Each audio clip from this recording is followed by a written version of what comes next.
What you're about to hear is exactly what the camera recorded. If you are recording your music set and still syncing the audio to the video in post-production, this video is for you. You're actually able to avoid that entirely, and here's how. With this method, you'll be able to record audio directly from your instrument, whether that be a guitar or a DJ mixer, directly into your phone or into your camera, eliminating the need for any post-production editing where you have to match the video and the audio together. This works with an iPhone or any smartphone really, or any camera with a USB-C port that can pass along audio like most action cameras can do, such as the DJI Action 5, Action 6, Insta360 X5, X4, and it is way easier than you think.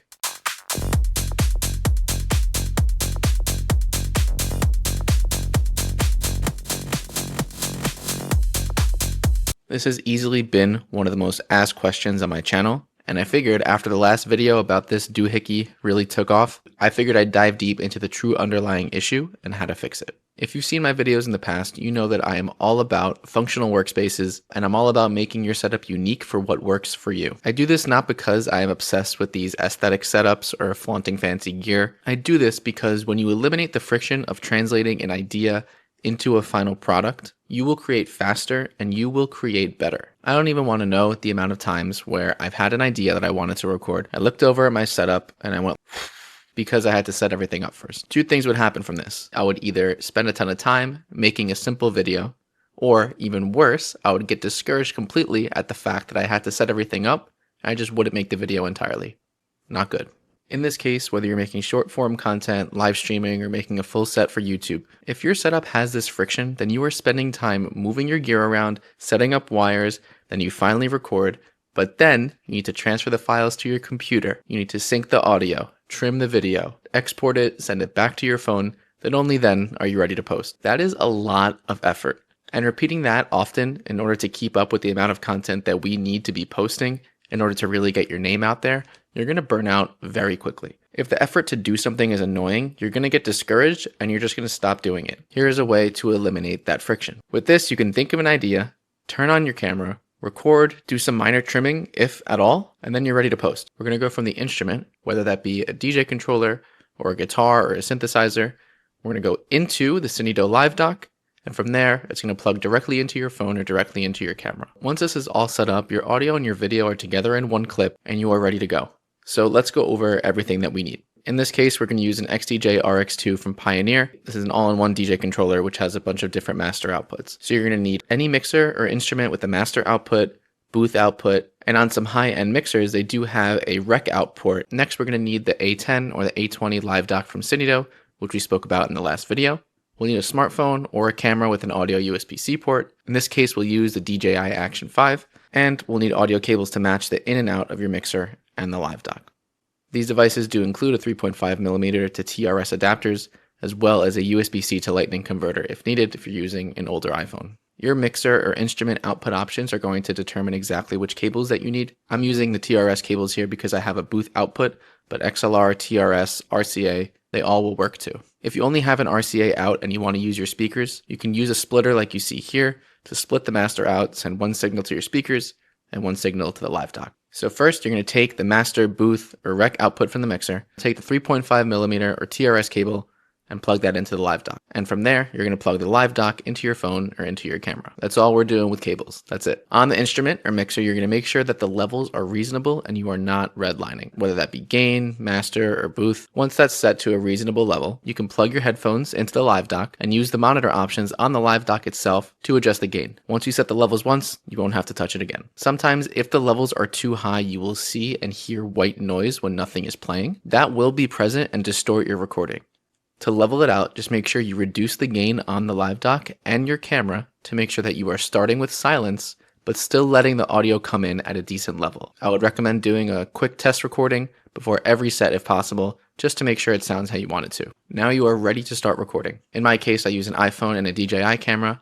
Both of these work, it just depends on what your use case is. The iPhone is perfect if you want to post immediately because the file itself is recorded onto your phone. The DJI is better for longer sets and low lighting, You can absolutely do short form content with this. It's not much longer of a workflow because DJI has an app where you can just retrieve the files from the camera without plugging anything in. You're just choosing on your preferred workflow, not the sound. The Live Dock is going to sound the same whether you're using a camera or an iPhone because it's the Live Dock that's doing the work. This works at home, in clubs, outdoors, anywhere. When doing this at home, you do have the luxury of taking your time to set up and monitor in a quiet place versus if you're doing this at a club. In a club, things are time sensitive, usually a bit hectic backstage and during changeovers.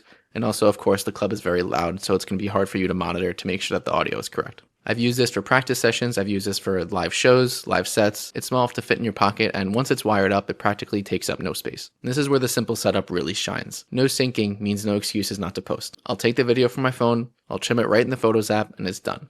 If I'm using the DJI app, I'll send it from the camera to my phone, trim it in the Photos app, and post it. Less friction equals more output, and you'll get better and better each time, and you'll be more efficient. Some common mistakes or things to look out for. If your audio is distorted, your levels are likely too hot. Make sure your instrument or mixer is not clipping when you're sending audio to the Live Dock. I would turn off any auto leveling or gain on your camera if it has it, because we want to make sure that what we're sending to the camera is exactly the audio that we heard when we're monitoring. Always monitor before pressing record.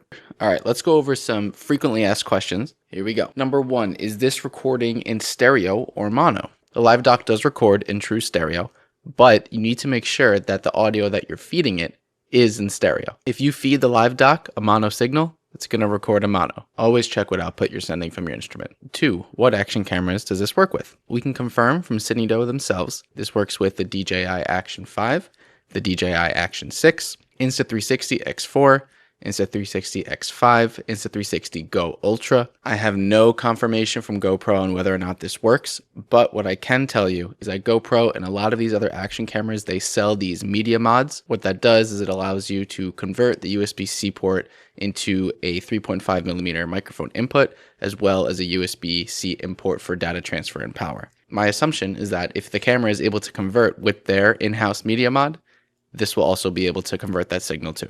I would always do your research before buying anything, but we can confirm for a fact that it does work in the previously listed cameras. Do I need phantom power? No, you do not need phantom power. The Live Dock draws the power that it needs from the camera itself, which makes the USB-C port for charging that's included on the device that much more worth it, because while it's pulling power from your camera or your phone, it's going to drain the battery on the camera or phone quicker, so it's always good to just keep that camera or phone plugged in.